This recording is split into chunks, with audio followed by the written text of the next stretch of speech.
Hi everybody, it's Pete, and I'm here in the center of Moscow at this Christmas season fair. It's very nice, kind of Viennese style, or Viennese/Moscow style. And the mayor's house is across the street, and we have this really nice fair set up here, so it's great.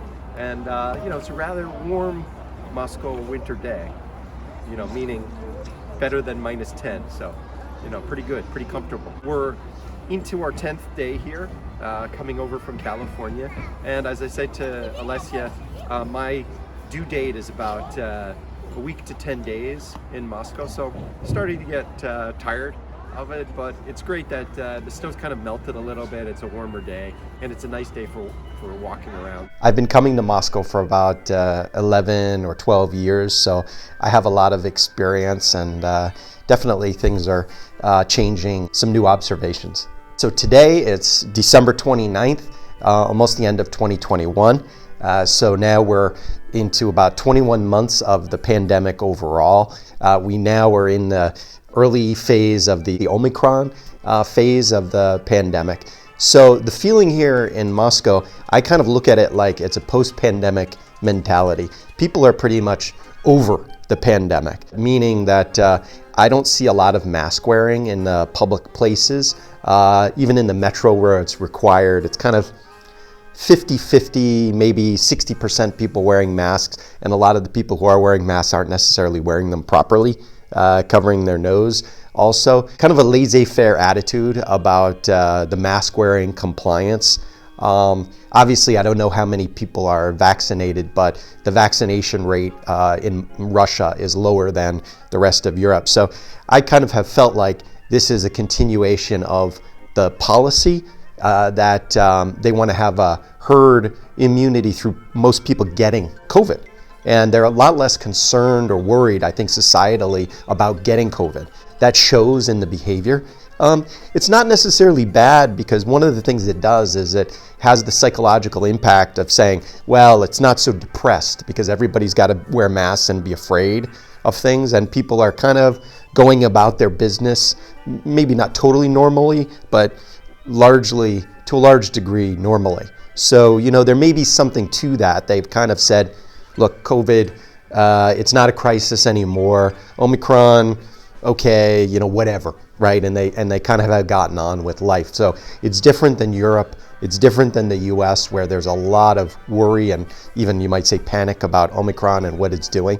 Whereas I look at it and I say, Omicron is probably the beginning of the end of the pandemic.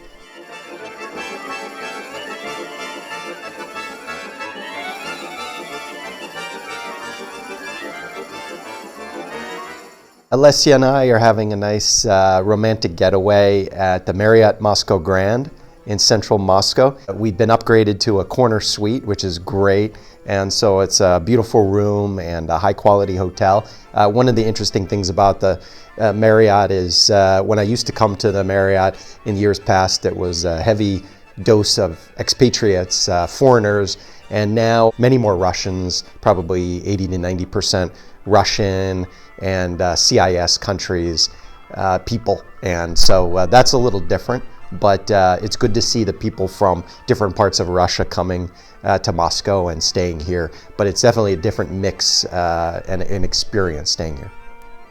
Pastry, very nice. Пирожки, так. Lovely. Обалденно. Delicious. Delicious and all kinds of bread. Так. Russia. Хлеб. Lip. Хлеб. My book about Russia is going to be called Smell the Bread. Smell the bread. Smell the lip. Because Russians always smell the bread. Oh my god, so good. Отлично. This is our third time coming to Russia during the pandemic. We came in October 2020, and then we came again in June 2021, and now it's December 2021, so it's our third time, and it hasn't been too difficult, mostly because Alessia has done such a good job planning things and knowing what the rules are and knowing how to prepare for entry for her and the kids who have Russian passports, and me who has a US passport and just a Russian visa. It's not that difficult if you're going in with the family. The requirement is that you don't need to be vaccinated if you go in with the family. I am, so I could show proof of vaccination, but they don't ask for that. What they want is a PCR test within 48 hours of your flight to Russia, and that's checked on the front end when you when you check in for your flight, and it's checked when you arrive. But it's not that difficult at this point if you're a member of the family. But what I understand now, if you're coming in even as a non-member of the family, if you have the Russian visa, you again need to get the PCR test, and if you've got that and you can show that recent PCR test, you're going to be able to get in. So I think a lot of people don't actually realize that.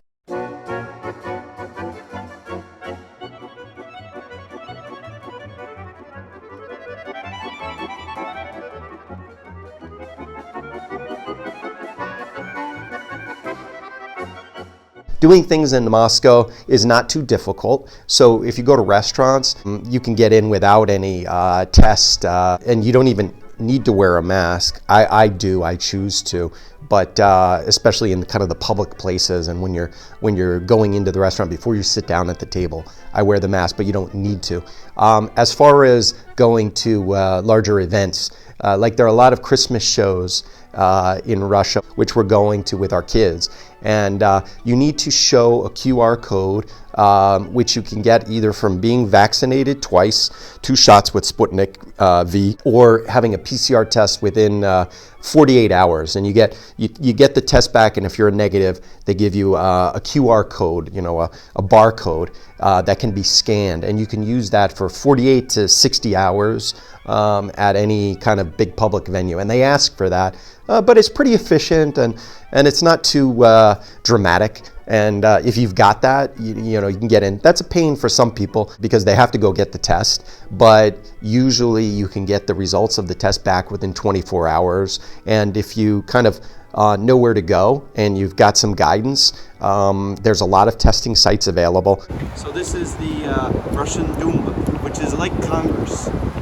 Like U.S. Congress for Russia. So you see the building, great impressive building, but on the outside there's only one fence that's guarded. It's not fortified. It's kind of interesting in crazy Russia. They just have one little fence guarding the Congress building versus America. Something to think about. Famous symbol of Russia is the bear. So this is the bear. You gotta love the bear. Be nice to the bear. Don't poke the bear. Don't poke the bear. Bad idea. Don't do his mouth. Bad idea. As tourists who's come in, done a lot of things for business and with family over the last 11, 12 years, I've seen a lot of changes. And now what was the trend toward rusification, where Russians are traveling more within the country and you have fewer foreigners, that's increased such that like 90% of the tourists you see on the streets in Moscow are Russian or from CIS countries or republics. Very few European foreigners, very, very few American foreigners. I've noticed a handful of Americans, whereas we used to see Americans everywhere here. So that's a lot less. But what I can say is that Moscow's still thriving. Overall, it looks to be thriving. The restaurants are crowded. We were having a hard time getting reservations for the restaurants we wanted to go to. But there's a lot of choices. So if you can't get into one, you can get into another that's very high quality. So you're seeing, really good restaurants, and new ones are opening. So that's happening, that's thriving. Here we are in front of the famous Bolshoi theater in Moscow. Wonderful theater. Alicia and I have had the opportunity to see some wonderful ballets here, including Nutcracker, Eugene Onegin, and Ivan the Terrible ballets, and it's really a magnificent place. It was refurbished completely about 5 years ago, and reopened since then, and it's even more amazing than it was before. It's great. A lot of shows, the cultural experiences we get in the Moscow city, both in terms of ballet, opera, and then the kids shows that we've gone to. It's extraordinary. Like nothing you would see maybe in the US, maybe New York, but that's probably the only city that would be comparable. Much more so than LA and south of LA where we live, where you have a few things, but they're just not on the scale and the quality of the shows that you're seeing here.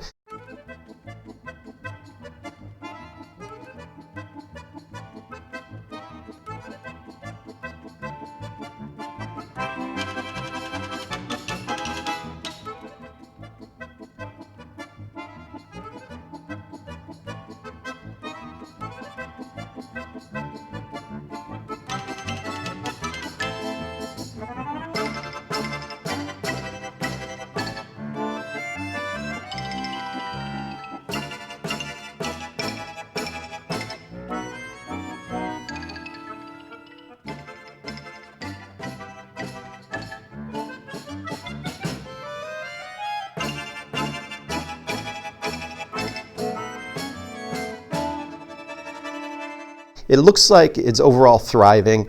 We're staying on Tverskaya, which is the Broadway or the main street of downtown Moscow, and it connects that Red Square in the south end, and then to the north at Belaruskaya, which is like a very big and important business area. We've seen the high street, and mostly it looks pretty much like it's thriving. You do see more empty storefronts on Tverskaya, and that's noteworthy because some big storefronts where some businesses that had been there for a long time prior to the pandemic are no longer there. So you can see some stress and strain on the system. What you also would notice is that there are more Russian places or more CIS type places, like a Georgian or other kind of republic type place, whereas you saw more Western places before, fewer Western places, more Russian style places or branded places.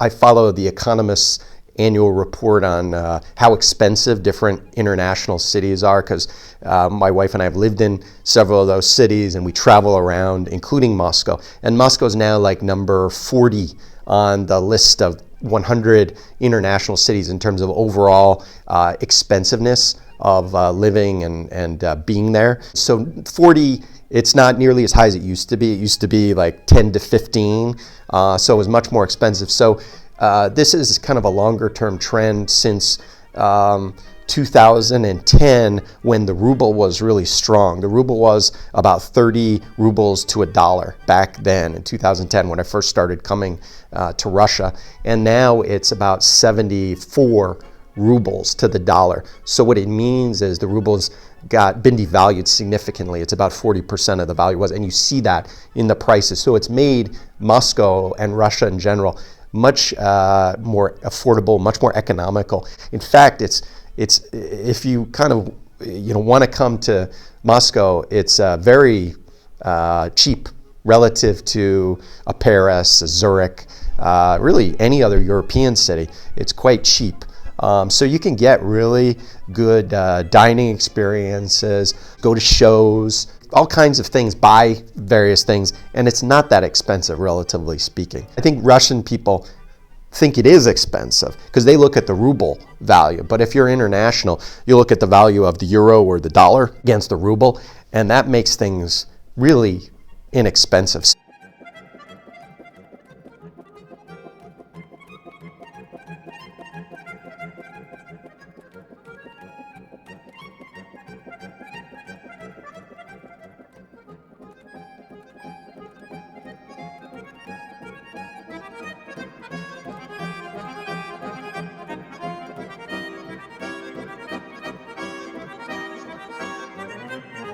If you like what we're talking about, please keep watching and give us a lot of likes.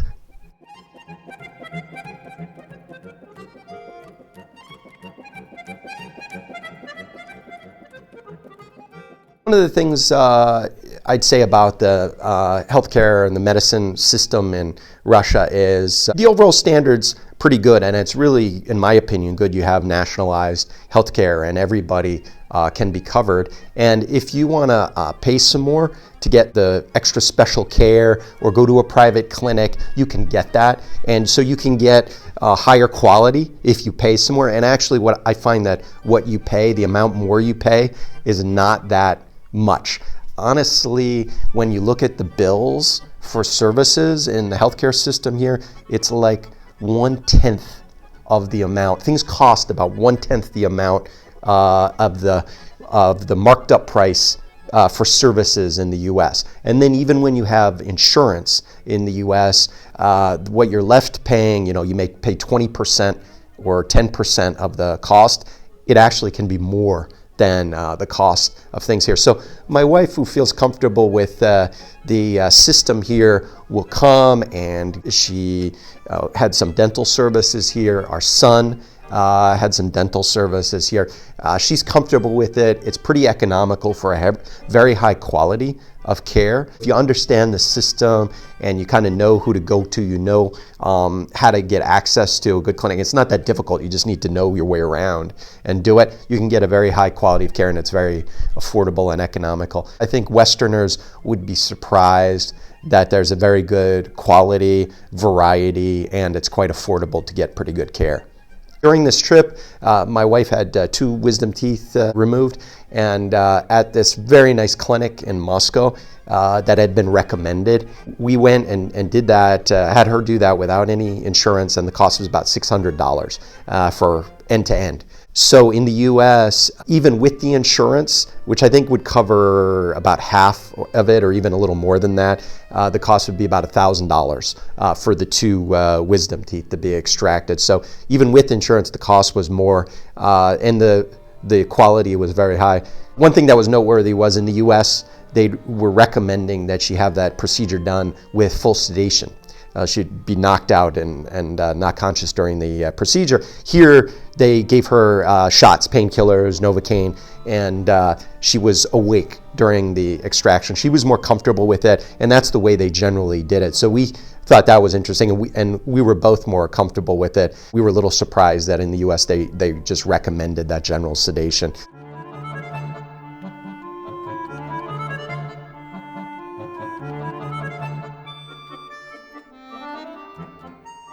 The weather is notoriously rough in Russia during the winter, but a lot of times it does live up to that reputation. It can be very cold, windy, a lot of snow. If you're from California and you don't like leaving that cocoon of really nice weather, sunshine all the time, you probably won't find it enjoyable here. But if you're ready for some variety, you've seen snow before, you're comfortable with it, and you like it as a change of pace and for a while, then you'll like it. I grew up with a lot of snow in upstate New York, but I like living in Southern California where there's no snow and it's sunny most of the time. So about a week to 10 days, I can take it and it's fine, and then I start to get a little grumpy about the weather here. The sun in Moscow! Unbelievable! Солнце в Москве, обалдеть! Какой это сегодня 10-й день наш в Москве? Our 10th days in Moscow.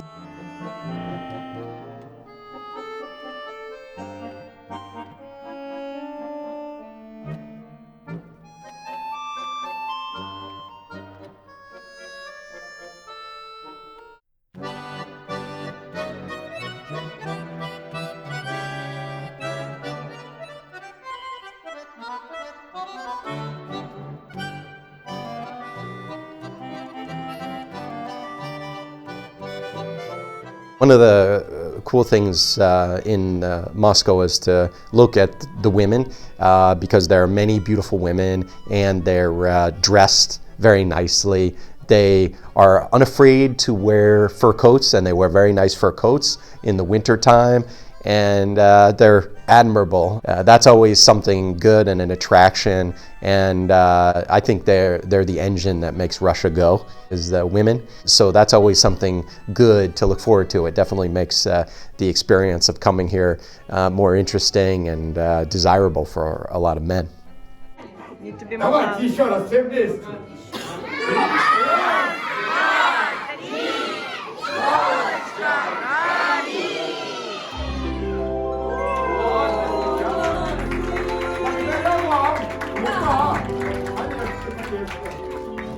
Оль, а что-то елочка какая-то грустная, да, ребят?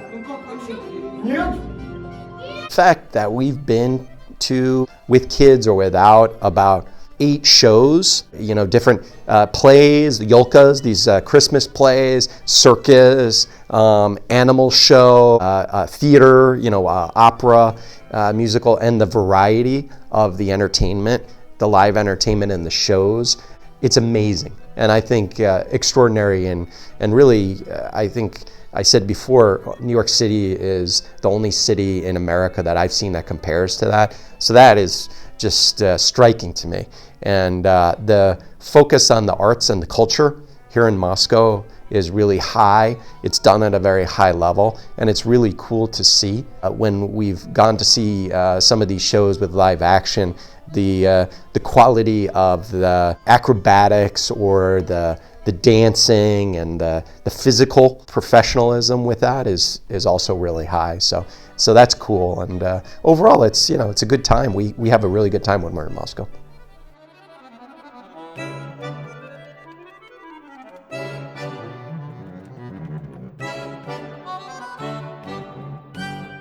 So if you're interested in Russia, and in particular Moscow, which is the biggest city and has the most to offer, St. Petersburg is also really cool. Maybe not in the winter because the weather's pretty rough, but other times, don't be afraid to go. Now since November, it's actually easier for foreigners to get in than it was. If you can get the visa, you'll be able to get in and you'll be able to have a really good trip. I would say definitely get some connection, have somebody on the ground, either a friend or, just some tour guide or somebody who can help you with getting connected into Russia. So you have your trip laid out and you make sure you have everything secured and done the right way. But it's a really good experience and it's a good time to come. It's very affordable, as I was saying, and there's a lot to offer culturally. And so it's very interesting. So we're a Russian-American family. We live in Southern California. We visit Moscow quite a bit. You can follow us on Follow the Winklers English YouTube channel or the Alessia Winkler Russian YouTube channel. See what we're up to and get a lot of information on the Russian-American cultural experience.